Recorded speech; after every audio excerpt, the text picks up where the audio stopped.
जी जी अस्सलाम वालेकुम। उठ गए।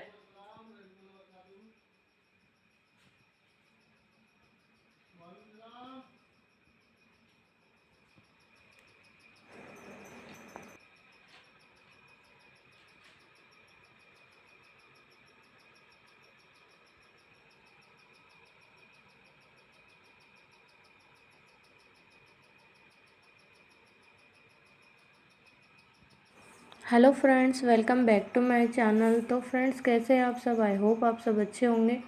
तो फ्रेंड्स, आप सभी को रमज़ान बहुत बहुत बहुत मुबारक हो। तो आज है रमज़ान का पहला रोज़ा और मैं यहाँ पे उठ चुकी हूँ और सुबह के बज रहे हैं 3:30। तो मैं थोड़ा जल्दी उठ जाती हूँ फ्रेंड्स। आप देख सकते हैं कि देखिए अभी भी कितना ज़्यादा अंधेरा है। तो जैसे कि आपने देखा हमारे कोई दरवाज़ा ठोक रहा था, तो हमारे यहाँ पे ऐसे ही उठाने के लिए आते हैं सुबह सुबह।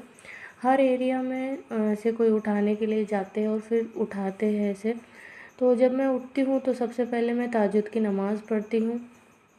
थोड़ा पहले उठ जाती हूँ ताकि मैं नमाज़ पढ़ सकूँ। और नमाज़ पढ़ने के बाद फिर मैं अपने बाकी के काम करती हूँ, यानी कि सहरी की तैयारी करती हूँ। तो यहाँ पे मेरा नमाज़ पढ़ के हो चुका है, तो अब मैं करूँगी सहरी की तैयारी। तो सहरी की तैयारी करने के पहले मैं उठाऊँगी बच्चे को। तो मेरा बेटा भी रोज़ा रखता है, तो मुझे उसे भी उठाना होता है। उसे उठाने में उतनी ज़्यादा परेशानी नहीं होती है फ्रेंड्स, वो बहुत जल्दी उठ जाता है। ज़्यादा उसके लिए परेशान नहीं होना पड़ता है मुझे। तो फिर मैं उसे आवाज़ देती हूँ तो वो बहुत जल्दी उठ भी जाता है। तो देखिए अभी यहाँ पे मेरा नमाज़ पढ़ के हो गया है और मैं थोड़ी देर ऐसे ही बैठ गई हूँ। अच्छा लगता है जब नमाज़ पढ़ के हो जाए तो हम बैठते हैं दुआ के बाद, तो थोड़ा सुकून मिलता है। और यहाँ पे मैंने बच्चे को आवाज़ दिया तो बच्चा भी उठ गया है। और ये फ़्रेश हो जाएगा, फिर उसके बाद में हम करेंगे सहरी। जब तक ये फ़्रेश होता है तब तक मैं बना लूँगी सहरी के लिए पराठे और रोटी। मुझे सुबह सुबह पराठे खाना अच्छा नहीं लगता है फ्रेंड्स, क्योंकि मैं उतना सुबह ऑयली खाना नहीं पसंद करती हूँ। तो बेटे को पराठे ज़्यादा पसंद है, तो मैं इसके लिए पराठे बनाऊँगी और अपने लिए मैं बनाऊँगी नॉर्मल रोटी। तो सुबह सुबह वो दूध पराठा या चाय पराठा खाता है और मुझे सुबह सुबह दूध पराठा खाना अच्छा नहीं लगता है और चाय भी मुझे पसंद नहीं है। चाय मैं नहीं पीती हूँ कभी, तो इसलिए मैंने पहले ही दिन में सब्ज़ी बना के रख लेती हूँ। इससे क्या होता है ना कि बहुत आसान हो जाता है और काम भी थोड़ा सा कम हो जाता है। जब सुबह सुबह हम ये सब बनाने लग जाओ तो काफ़ी ज़्यादा वक्त इसी में निकल जाता है और बाकी चीज़ों के लिए टाइम नहीं मिल पाता। तो मैंने रात को ही बर्तन धो के रख दिए थे, क्योंकि सुबह फिर बर्तन बहुत ज़्यादा उठते हैं और उठने के बाद काम भी बहुत ज़्यादा बढ़ जाते हैं। तो मैं रात को जो बर्तन धो के रखती हूँ तो मैं सुबह यहाँ पे सेट कर दूँगी उठने के बाद। और फिर मैं लगाऊंगी आटा यहाँ पे पराठे के लिए। जब तक आटा सेट हो जाएगा लगाने के बाद, तब तक मैं यहाँ पे बाकी के अपने काम जो भी होते हैं वो निपटा लूँगी और फिर मैं बनाऊँगी पराठे और रोटियाँ। तो देखिए यहाँ पे मैं भिगा रही हूँ आटा और मेरे छोटे बाबू को भी मैंने उठाया, छोटे बेटे को। तो वो नहीं उठता है, उसको बहुत ज़्यादा आलसी आती है सुबह उठने के लिए। जब वो अपने भाई के साथ में मदरसे में रहता है तब वो बहुत जल्दी उठ जाता है, लेकिन जब वो घर आता है तो उठने के लिए बहुत आनाकानी करता है। तो वो उठता भी है अगर वो, तो फिर वो सो जाता है और सोने का नाटक करता है। जब अगर हम उसे बार बार उठाएंगे ना तो फिर वो रोने लग जाता है, इसलिए मैं उसे ज़्यादा परेशान भी नहीं करती हूँ। तो देखिए ये मेरा फर्स्ट ब्लॉग है रमज़ान का और बहुत ज़्यादा खुशी होती है, बहुत बाबरकत वाला महीना है। तो सब लोग एक दूसरे के लिए दुआएं करें और अच्छी अच्छी बातें करें, अच्छे से इबादत करें। दुआएं कबूल होने का महीना है और बहुत सारी बरकतें अल्लाह इस रमज़ान में बरसाता है। तो यहाँ पे मेरे पराठे और रोटियाँ बन चुकी थी, तो मैंने लगाया दस्तरखान और बेटा यहाँ पे सब्ज़ी निकाल रहा है। मैंने उसको बोला भी था कि तुम दूध रोटी खा लो, दूध पराठा खा लो, लेकिन उसने बोला कि नहीं मम्मा आपने सब्ज़ी बनाई है तो फिर मैं सब्ज़ी ही खाऊंगा। तो मैंने पहले दिन ही सब्ज़ी बना के रखी थी यहाँ पे बीन्स के जो सीड्स होते हैं यानी कि दाने, तो उसकी मैंने सब्ज़ी बनाई थी। मैंने उसके लिए कुछ पराठे बनाए थे और अपने लिए नॉर्मल रोटी बनाई थी। मैं एक ही टाइम पे सारा खाना बना लेती हूँ फ्रेंड्स, ताकि बाद में प्रॉब्लम ना हो। सुबह जो छोटा बेटा उठता है तो उसके लिए हो जाता है फिर बार बार। तो यहाँ पे सैरी करने के बाद में हम आ गए थे बाहर टहलने के लिए थोड़ा। तो आप देख सकते हैं कि कितना ज़्यादा अंधेरा है फ्रेंड्स, अभी भी उजाला नहीं निकला है। और यहाँ पे इसको देखो इसको खेलना था, तो इसने बोला कि मम्मा मैं थोड़ी देर खेलूँगा, फिर अपन अंदर चलते हैं।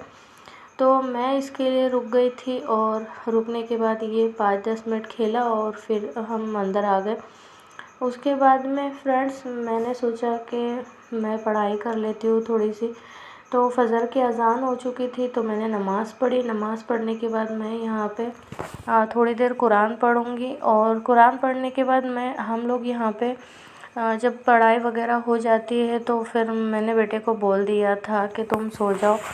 तो फिर वो सो गया था। वो नमाज़ से आया, मस्जिद गया। जैसे ही अज़ान हुई तो मैंने उसको बोला कि तुम मस्जिद चले जाओ, तो वो मस्जिद चले गया था। और उसके मस्जिद जाने के बाद मैंने यहाँ पे अपनी नमाज़ वगैरह पढ़ी। फिर उसके बाद में मैंने थोड़ी देर कुरान वगैरह पढ़ा। और कुरान पढ़ने के बाद में फिर मैं भी जाके सो जाऊँगी, थोड़ी देर आराम करूँगी फ्रेंड्स। देखिए नींद तो बिल्कुल भी होती नहीं है, क्योंकि 3:30 बजे उठ जाती हूँ और रात को भी सोने तक 11:30-12 हो ही जाते हैं ऑलमोस्ट। क्योंकि इशा की नमाज़ होती है, फिर तरावी की नमाज़ होती है, तब तक 10:30 हो जाते हैं। और फिर बर्तन वगैरह वॉश करने तक टाइम हो जाता है, आधा घंटा इसी में निकल जाता है। फिर बच्चों को सुलाने तक 11-11:30, और फिर मतलब सोने तक 12-12:15 हो जाते हैं फ्रेंड्स। तो उतना टाइम नहीं मिल पाता है। तो 12-12:15 बजे सोने के बाद भी 3:30 बजे मैं उठ जाती हूँ, क्योंकि जल्दी उठती हूँ थोड़ा सा, और नमाज़ भी हो जाती है और बाकी सारे काम भी हो जाते हैं और सहरी भी हो जाती है। तो इसीलिए मैं थोड़ा ही टाइम मिलता है रेस्ट करने के लिए। फिर जो बाकी की नींद जो होती है तो वो मैं अपनी फ़जर के बाद पूरी करती हूँ। फ़जर के बाद फ़जर की नमाज़ पढ़ने के बाद में थोड़ी देर मैं कुरान वगैरह पढ़ती हूँ। पढ़ाई करने के बाद में थोड़ी देर तस्बीह करके फिर मैं आराम करती हूँ फ्रेंड्स, और 2-4 घंटे आराम कर लेती हूँ। फिर उठने के बाद भी और भी बहुत सारे काम होते हैं जो डेली के हमारे काम होते हैं। आप जानते ही हैं कि लेडीज़ों के काम कभी भी ख़त्म नहीं होते, और ख़ासकर रमज़ान के टाइम पे कुछ एक्स्ट्रा काम निकल जाते हैं और फिर इबादत के लिए वक्त भी नहीं बचता है हमारे पास में। तो इसीलिए बाकी के काम थोड़ा लेट हो जाते हैं। इतना बिज़ी रूटीन हो जाता है फ्रेंड्स के मतलब खुद के लिए टाइम ही नहीं मिल पाता है। कितना भी मैनेज करने की कोशिश अगर हम करें तो भी हमारे पास इतना ज़्यादा वक्त नहीं रहता है। तो देखिए यहाँ पे मेरा कुरान अभी तक कंप्लीट नहीं हुआ है। मैं जब पढ़ने बैठ जाती हूँ तो मैं काफ़ी टाइम तक पढ़ती हूँ, क्योंकि मुझे अच्छा लगता है पढ़ना। और जो भी कुरान पढ़ता है तो उन्हें पता होगा कि बहुत ज़्यादा सुकून मिलता है पढ़ने के बाद। और अगर पढ़ने में दिल लग जाए एक बार तो फिर इंसान पढ़ता रहता है। तो ऐसा मेरे साथ अक्सर होता है। तो ज़्यादातर मैं कोशिश करती हूँ कि रमज़ान में मेरा कुरान कंप्लीट हो। अगर नहीं हो तो मैं बाकी का बाद में पूरा कर लेती हूँ। जैसे जुम्मे के दिन अगर मुझे टाइम मिला तब मैं पढ़ लेती हूँ, या फिर बाकी टाइमों में जब ज़ोहर की नमाज़ वगैरह होती है उसके बाद अगर कभी मुझे टाइम मिले तो फिर मैं बाकी का कुरान पढ़ती हूँ। और वैसे भी मैं पढ़ते रहती हूँ फ्रेंड्स। और मैं सो गई थी, और फिर सोने के बाद जब मैं उठी तो फिर उसके बाद में मैं अपने बाकी के काम, तो सबसे पहले मुझे उठने के बाद अपना बिस्तर समेटने की आदत है।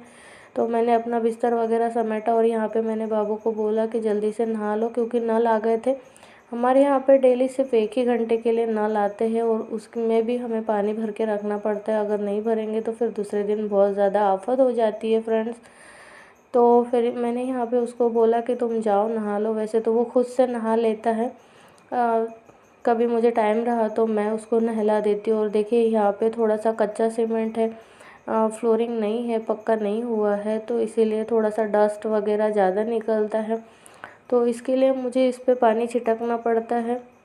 हम यहाँ पे मॉपिंग तो नहीं कर सकते हैं, पोछा नहीं लगा सकते, तो इसीलिए मैं ऐसे ही उसको झाड़ू वाड़ू लगा के थोड़ा सा पानी वगैरह छिटक के इसको क्लीन कर लूँगी। और थोड़ा सा पानी छिटकने से डस्ट कम उड़ता है, तो मैं ऐसे ही उसको क्लीन करती हूँ डेली। और यहाँ पे मेरा सारा कुछ काम ख़त्म हो चुका था, और फिर मैं अपने बाकी के जो भी डेली के काम होते हैं वो मैं करूँगी। जो भी है कपड़े वगैरह वॉश करना है, नहाना है, तो मैं अपने सारे काम बाकी के फटाफट फटाफट करूँगी, क्योंकि वक्त बिल्कुल भी नहीं रहता है फ्रेंड्स। और जितना ज़्यादा वक्त होता है तो वो मैं अपने इबादत में लगाती हूँ, यानी कि जितना ज़्यादा हो सकता है कुरान पढ़ो और फिर नमाज़ पढ़ो, और बाकी का जो कुछ भी होता है तस्बीह वगैरह अदर इबादत, जिस तरीके से अपने अपने तरीके से हर कोई करता है, तो उसी तरीके से मैं अपना बाकी का काम करूँगी। और दिन मेरा ऐसे ही चला जाता है इन्हीं सब कामों में।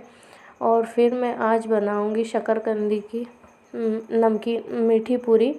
तो यहाँ पे मैंने शक्करकंदी बॉईल कर ली थी। बॉईल करने के बाद ये जल्दी ठंडा नहीं होता है, और आप सबको पता ही होगा कि जब असर की नमाज़ होती है तो उसके बाद बहुत कम वक्त होता है हमारे पास खुद के लिए भी और दुआओं के लिए भी, ख़ासकर दुआओं के लिए बहुत कम वक्त बचता है।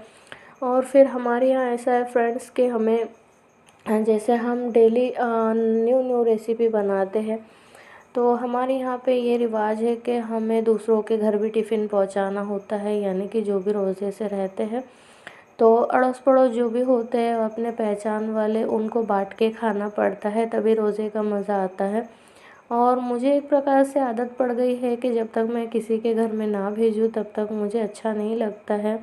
मुझे ऐसा नहीं लगता है कि मेरा रोज़ा कंप्लीट नहीं हुआ है, तो मैं कोशिश करती हूँ कि मैं से जितना हो सके मैं सबके घर में बर्तन भेजूँ थोड़ा थोड़ा। मैंने जो कुछ भी बनाया है, तो मैंने यहाँ पे इलायची पीस ली है, फिर मैं इन सारी चीज़ों को मिला लूँगी। शक्करकंदी को भी मैं यहाँ पे छील के रेडी कर लूँगी, सब मिला के तैयार कर लूँगी ताकि बनाने में आसानी हो। और मेरा ये सब करते करते अज़ान का भी टाइम हो गया, अज़ान भी होने लग गई थी, तो मैं जल्दी से ये इसका आटा लगा के रख दूँगी। सब कुछ मिला के इसको तैयार करके रखूँगी। जब तक ये सेट होता है तब तक मैं नमाज़ पढ़ लूँगी, और फिर उसके बाद में मैं ये पूड़ी बना के तैयार करूँगी फ्रेंड्स। तो यहाँ पे देखिए मैं मिला रही हूँ, और मिलाने के बाद इसको मैं अच्छे से ढक के रख दूँगी ताकि ये सेट हो जाए। इसको ज़्यादा गीला नहीं करना होता है। मैं हर किसी के बनाने का तरीका अलग होता है फ्रेंड्स, मेरा तरीका कुछ अलग है। मैं बहुत इजी तरीके से बनाती हूँ, ज़्यादा तामझाम मुझे नहीं अच्छा लगता, और इतना ज़्यादा वक्त भी नहीं होता है। तो यहाँ पे आटा सेट करके रख दिया है, तब तक कि मैं पढ़ूँगी नमाज़, और फिर मेरी नमाज़ होने के बाद में मैं यहाँ पे रेडी करूँगी पूरी। तो मैं इसी तरीके से बनाती हूँ। ये थोड़ा स्वीट होता है इसलिए चिपकने लग जाता है, तो फिर इस तरीके से कवर में अगर आप ऑयल लगा के बनाएंगे तो वो बहुत जल्दी इजीली बन जाता है। तो फिर मैं यहाँ पे सारी ही शक्करकंदी की पूड़ी को इसी तरीके से बना के रेडी कर लूँगी। तो यहाँ पे मेरी सारी पूड़ियाँ ऑलमोस्ट बन के तैयार हो चुकी है। अब मैं इसे थोड़ा ठंडा होने दूँगी और सबके घर में थोड़ा थोड़ा भेज दूँगी। और फ्रेंड, जब हम किसी के घर में कुछ भेजते हैं तो रिटर्न में उसी टिफ़िन में वो लोग भी जो बनाते वो दे के भेज देते हैं। तो यहाँ पे दुआओं के लिए वक्त बहुत कम बचा था मेरे पास में, तो जो भी टिफ़िन में आया था तो मैं जल्दी जल्दी से इसे एक प्लेट में निकाल लूँगी, और फिर मैं रखूँगी इसे दस्तरखान पे। फिर मैं बनाऊँगी वज़ू और बैठ जाऊँगी दुआओं के लिए। तो देखिए मैंने यहाँ पे सारा कुछ निकाल लिया है, और प्लेट हमारी बन के तैयार है। इतना कुछ खाया नहीं जाता है फ्रेंड्स, क्योंकि दिन भर अगर हम रोज़ा रखते हैं तो सारा इतना खाना पॉसिबल नहीं होता है। तो मैं जितना लगेगा उतना खाती हूँ, बाकी का सब उठा के रख देती हूँ। और बच्चे चले गए हैं मस्जिद रोज़ा खोलने के लिए, वो लोग उधर से खा के आते हैं। और यहाँ पे देखिए मेरे छोटे बेटे को, इसको मस्जिद में भी खाना होता है और उसको घर पे आके भी खाना होता है। जब तक ये घर पे आके नहीं खाएगा तब तक इसका दिल नहीं भरता है फ्रेंड्स। तो यहाँ पे मैं पोहा खाने लगी थी, तो उसने बोला कि मम्मा मैं भी खाऊंगा, तो फिर मैंने उसको भी दिया था थोड़ा सा। फिर इसके इसके खाने के बाद में फिर मैंने सब्ज़ी बना के रखी, क्योंकि सब्ज़ी मैं रात को ही बना के रख देती हूँ और सुबह उतना टाइम नहीं होता है फ्रेंड्स। तो देखिए यहाँ पे मेरी ईशा की नमाज़ भी हो गई और तरावी भी हो गई। अब मैं लगाऊंगी बिस्तर और बेड सेट करने के बाद में फिर हम सो जाएंगे। बस इतना ही रूटीन था फ्रेंड्स आज का मेरा। तो मैं बाबू को बोल भी रही थी कि जल्दी सो जाओ, लेकिन ये बहुत आनाकानी कर रहा था। तो फ्रेंड्स ये मेरा पहला ब्लॉग, आपको कैसा लगा रमज़ान का ब्लॉग प्लीज़ मुझे ज़रूर बताइएगा कमेंट करके।